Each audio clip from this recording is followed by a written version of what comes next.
Hello and welcome to VTech. My name is Viral. In this video, we are going to explore the data validation technique in Excel. It is also known as drop-down list, as you can see on the screen. I've divided this video into three parts. In part one, we will look at the most common scenario. In part two, we will quickly learn how to apply data validation. And then in part three, we will look at some tips and tricks to ensure that our data validation is working all the time. So without further ado, let's get right into it.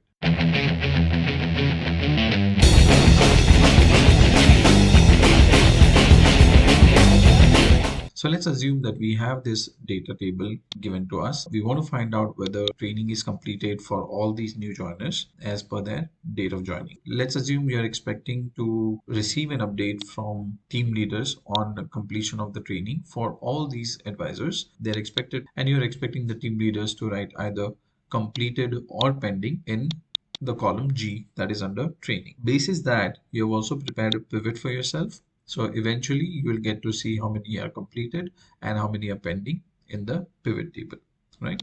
So let's see what happens when you receive the data from various team leaders.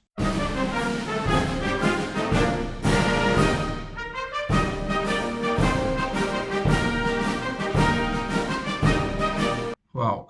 So instead of completed and pending, now you have other words inserted by team leaders such as scheduled, was late, did not reply, you have done, no update. Let's look at how this has impacted our data in the pivot table.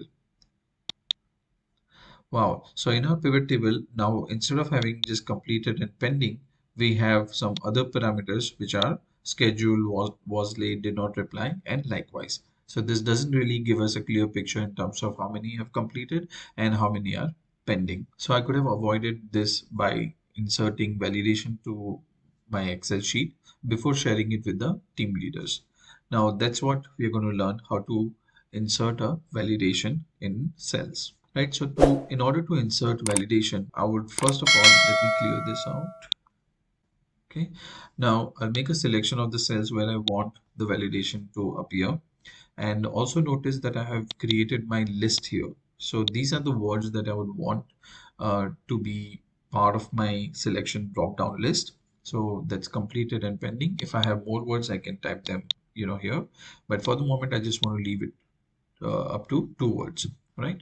So that's my list that I've prepared.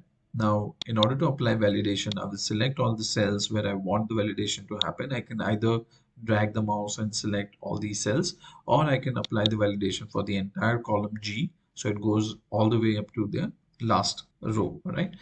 So once I have selected the column, all I have to do is go to data and then click on data validation. When I click on data validation, I will receive this pop-up data validation, and under settings, I will see allow, and under allow, we have any value. What this means is at the moment, the cells in column G are open to any value. So not just complete and pending, a user can write anything there, right? So I want to change that. I will change it from any value to list, right? Now when I select list, I get a source option. So I can click on it, and all I have to do is select my list. So we have selected the list. Now let's go back. Okay, you're almost done. If you click on OK and proceed, it will show a drop down. If we can also look at various other options that are available. So under input message tab, it says show input message when cell is selected. So if you want to leave a hint for your recipient that you're expecting them to write certain things, or these cells have data validation, then you can mention that under input message. So I would write something like hint and then mention please select from the drop down. All right, so that would be my input message. Hint, please select from the drop down. When the team leader is actually inserting the data, they would get to see this as a hint message. Right, now there's also an option to change the error alert. So show error alert after invalid data is entered. Now in that case, it would appear as a stop sign like this, or you can select it to look something like this, a warning sign, or an information icon like this, right? So let's leave it as stop sign for the moment. And of course, what do we want to mention in the title? It can be again hint. In the error message, you can mention not part of the list and click on OK. Now, as you can see, each cell under this column G has a drop down option, and under that we have completed or pending. And when I click anywhere on the cell, it also gives me a hint. It says please select from the drop down. So I can select it from the drop down, right? I can select the words from the drop down, right? Now let's see what happens when I type something which is not part of our list. For example, done, right? So that's what we get to see, hint, not part of the list. So that gives user a hint that you're supposed to select it from the drop down. Right. So that's how you apply data validation to your Excel sheet. There are a couple of things that you have to be careful of.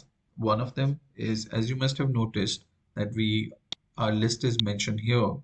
For some reason, if the list is deleted, what will happen is your data validation will also be deleted. So you have to be careful.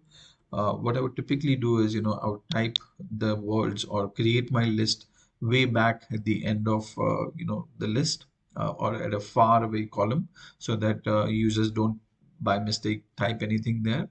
And also there's another thing you can do is you can hide this column by right clicking on the column heading and select hide, right? So once you do that, the chances of anybody removing the validation or by mistake typing something over it are minimized, right? So once you do this, I'm sure you'll be happy to receive the data in the format that you were expecting it to be in, and it will also ensure that your pivot table is accurate. I hope this video has helped you understand data validation and when to apply it, and what are the key things you have to keep in mind whilst applying data validation. Alright guys, so that was a video. I hope this video has helped you understand what is data validation, when to apply data validation, and what are the key things that you have to keep in mind. Thank you for watching the video, and please do subscribe if you haven't done so already. Please leave a like if you have learned something new today, and I'll see you next time. Alright guys, so that was the video. I hope this video has helped you. Please do like, share and subscribe if you haven't done so already. And even if you do none of that, that's absolutely fine. Thank you for watching the video till the end, and I will see you next time.